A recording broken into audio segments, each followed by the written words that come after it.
that news, one thing was clear to me. I needed to get into the Bitcoin mining game. But upon checking the online stores, it seemed like all decently fast GPUs were out of stock. But then I realized, I have a lot of very high-end gaming hardware just laying around. Why not use that for mining Bitcoin? And so I grabbed my Game Boy and got started. Now my goal was to use an original, unmodified Game Boy. I want to plug in a cartridge and start mining. But to mine, we need to somehow communicate with the Bitcoin node that then communicates with the Bitcoin network and will give us the data required for mining. We also needed to announce our block in case we manage to mine one. But the Game Boy doesn't have Wi-Fi or anything, so how can we get it to communicate with the Bitcoin node? Well, luckily, the Game Boy has a link port, which is normally used to perform Pokemon trading and other highly important things. But for mining, we can use it to communicate with a computer. And to build an adapter from link cable to USB, I decided to use the Raspberry Pi Pico, as it makes it really easy to implement all kinds of I/O protocols, and I was really looking forward to making use of that. If you're interested in learning more ne kadar about mine'leyebilirsin I/O ya? features of the Raspberry Bana Pi atmana Pico, gerek yok check abi. out the in-depth video I did Chat'te on bir şey yazmak it. için Now, I yazabilirsin, won't go okurum. into too much detail on how mining itself works, Desteklemek but istiyorsan the abone basic olabilirsin. Hem yarışmaya simplified idea katılsın. is, for each block we take Bugün some yarışmaya magic katılmanın blockchain son data, günü. we SHA-256 Abone it oldunuz, twice, and then oldunuz. we treat the resulting hash Belki as a PlayStation 5 256-bit number. Series We X then çıkar. compare it against something called the target. This target changes automatically with the mining power of the Bitcoin network and ensures that a block is mined roughly every 10 minutes, even if the global mining power increases. If our hash is smaller or equal to the target, we just successfully mined a block, yielding us 12.5 Bitcoin. As you can probably imagine, the smaller the target is, the harder it gets to generate a hash that is smaller than it, and it's already very hard to successfully mine a Bitcoin block. The data that we need to hash is 76 bytes long, to which we need to append a 4-byte nonce. After each double hash, we check if the hash is smaller than the Bütün target, sözlerciler and if not, we elendi. increase Şu the anda nonce and try sözlerciler again, fakir. and again, and again, and again. And that's exactly what we need to do on the Game Boy. Receive the 76-byte large data and the target value from the mining software running on a computer and start hashing. If our hash is smaller than the target, we need to report that to the computer and announce our block on the Bitcoin network to get our well-earned Bitcoins. If not, we increase the nonce and go back to hashing again. So, let's get started with the hardware side of the setup. First, we need a way to run software on the Game Boy. I'm using a simple USB flash card, which lets me quickly load my compiled ROMs onto the Game Boy. I also modified an old Game Boy link cable so that I can simply plug it into a breadboard. Next, to connect the link cable to our PC, I'm using a Raspberry Pi Pico. Now a problem is that the Pico runs at 3.3 volts, but the link cable uses 5 volt logic levels. To solve this, I'm using a simple 4-channel bidirectional logic shifter. We don't need the bidirectional feature in this case, but these were the only ones I had laying around and they work pretty well. After everything is set up, we have this sweet setup. The Game Boy connected to the Raspberry Pi Pico via the level shifter and the Pico connected to the PC. Now it's time to program the Game Boy ROM. If you are interested in getting started with Game Boy development, Modern Vintage Gamer released a great video on how to set up and use GBDK, the open source Game Boy development kit. The ROM is written in C, and as mentioned for mining Bitcoin, we need a SHA-256 implementation. There are a lot of different ones floating around, but I decided to use the one that's also used by the Trezor hardware wallet, as I thought it would nicely fit into the theme. The Game Boy mining code itself is really simple, and you can find it linked in the description. We have an endless loop that first receives both the block data and the target value that we need for mining from the computer via the link cable, and then it starts mining. We copy the nonce into the block data, hash the whole thing the first time, the second time, and then we check if the resulting hash is smaller than or equal to the target value.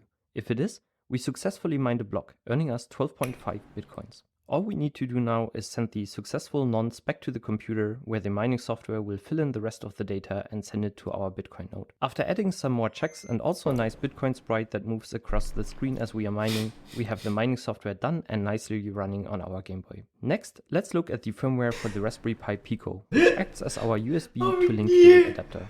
Before we can write the firmware, we need to understand how the link cable protocol actually works. The link cable has 3 signals that we are interested in: clock, serial in, and serial out.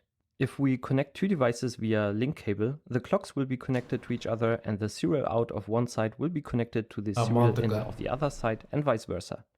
In our case, we can simply, via the level shifter, connect all the data pins to any of the Raspberry Pi's GPIOs. Let's also take a quick look at how the data transfer works.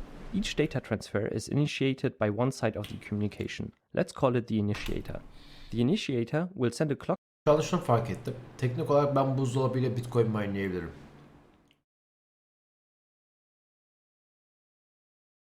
Yo, pratikte de yaparım. Teorik, teknik olarak değil. Abini yaparım. Çok uzun sürmez. Akıllı buzdolabıysa. Hatta teknik olarak o teknik, çünkü detayını bilmiyorum.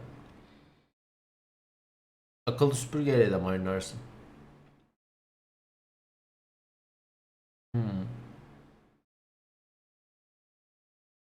Clock signal on the clock line, and on each falling edge will encode the bit it wants to send on the serial outline.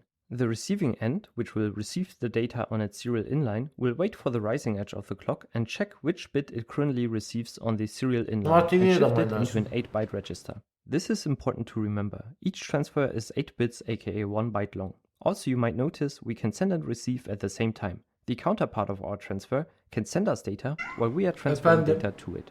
The default clock speed is roughly 8 kHz, so we get roughly 1 kilobyte per second transfer speed. Now you might already recognize that basically the link cable protocol is SPI, the serial protocol bus, and the Pico already comes with SPI examples, and all we have to do is adjust the clock speed for the SPI PIO state machine, and then we are ready to talk to the Gameboy.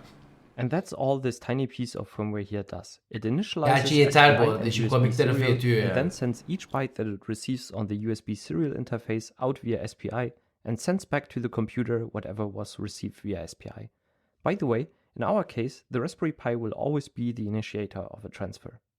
Let's go to the computer side. First off, to mine Bitcoin, we need to run a Bitcoin node. To initialize our node, it needs to download a couple of 100 gigabytes of data first. So if you try to do this at home, I recommend that you start with this first. Next, we need a mining software. Now, a lot of the mining examples you can find online are outdated and don't work with a modern Bitcoin node. But after a while, I found Ntgbt Miner by Vanya Sergev, a basic Python-based CPU miner. This miner makes it really easy to replace the main mining function with a bit of code that communicates with our Gameboy. It basically sends the target value and the block data to our Gameboy and checks in regularly with it to see whether it was able to successfully mine a block. It will also notify the Gameboy if someone else successfully mined a block and provide it with the new block hash and target value. Again, you can find the code for the miner linked in the description. And now it was... Arkadaşlar bundan para kazanacağını sanıyorsanız bu işe girmemeniz lazım.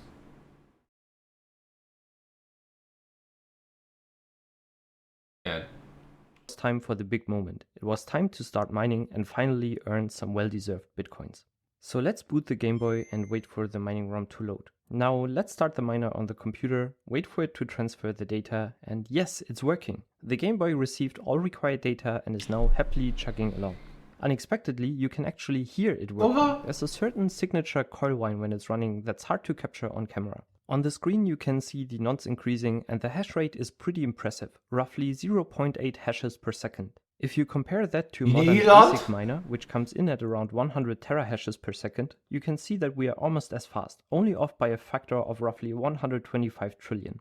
At this rate, it should only take us a couple of quadrillion years to mine a Bitcoin. And remember that ASIC miners use a ton of power, while our Gameboy simply runs on 4 AA batteries. Big success. Now to see whether the Gameboy miner is really able to mine blocks, I've also set up a new empty Bitcoin blockchain with a very low difficulty. And the Gameboy is indeed able to successfully mine blocks for it. Pretty cool, blockchain on the Gameboy. Obviously, mining Bitcoin on a Gameboy is everything but profitable, but I learned a lot of things while building this and definitely had a ton of fun. By the way, if you want to experiment with the Gameboy hardware, you can now order the Breakout and ROM cartridge that Live Overflow and me showed in our Gameboy series a while ago. You can find the link to that in the description. I hope you enjoyed this video and to see you on the... Çok iyi abi. Ya çok teorik bir şey. Yani ben böyle bir şey yaparım diye çıkan ve yapılmış bir şey, yani harbiden komik. Görür yazsın. Yani görmez, bak şöyle. Arkadaşlar şimdi halihazırda geç kaldınız mining olayları için ama neyse şöyle anlatayım. Herhangi bir laptop veya PC ile mining yaparsanız o cihaz her zaman ne miner'ınıza göre %100 performansı çalışacak.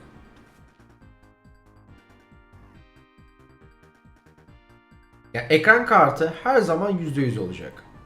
full %100 çalışacak. Bu PC'nin ömrünü azaltır. Çünkü senin normalde sen mesela PC'yi çalıştırırken, bir oyun oynarken bile %100'de çalışmıyor. Sen bir de oyunu 7/24 oynamıyorsun. Çok daha yavaş oynuyorsun. Yani olay o. Yani hasar direkt yakmaz. Ama zarar görmesinin bir yolu var mı? Yok. İmkanı yok. Ya oradaki şeyin olayı o. Yani sen buradan evet kar edebilirsin ama senin ekran kartın ömrünü azaltır. Belki azar, şöyle söyleyeyim. Belki 8 seneden 4 sene indirir. Belki 4 seneden 2 sene indirir. Bunu bilemiyorsun. Ne zaman biteceğini bilemezsin. Eski laptopta yapsak kar edemezsin. Yani olayı orada.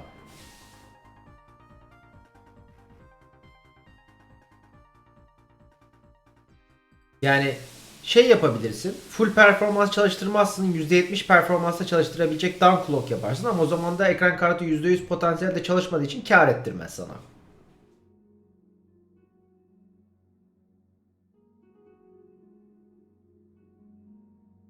Ya dediğim gibi orada işte artı eksiği siz kendiniz şey yapacaksınız.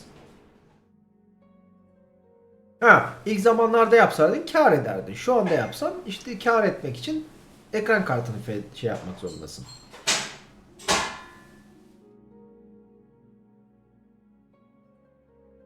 Bu dediğim gibi yani orada kendi şeylerinizi değerlendirin arkadaşlar.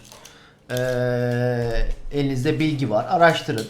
Araştırmadan girmeyin bu şeye. Ondan sonra şey yaparsınız.